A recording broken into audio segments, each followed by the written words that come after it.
values versus interests.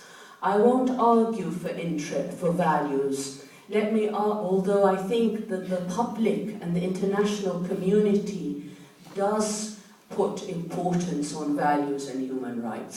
But let's assume governments in the West, let's assume for a minute that they don't support values, that they are worried about interests. Let me say this to them, that actually it is in their interests in 2013 to support democracy, that ultimately if they seek security and stability, then opting for supporting a democratically elected leader is better for stability and for business. Because look at Egypt today, it's very difficult to invest, it's very difficult for tourists to travel there.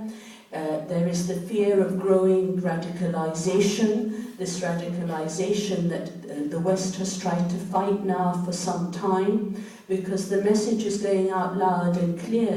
Democracy and the ballot box is fine in the West, but you're really not up to it in Egypt and the region. And that is a very dangerous message. It's a message that goes against the interests of the British government and all Western governments. What was the other question? Do it fairly briefly. Arms sales.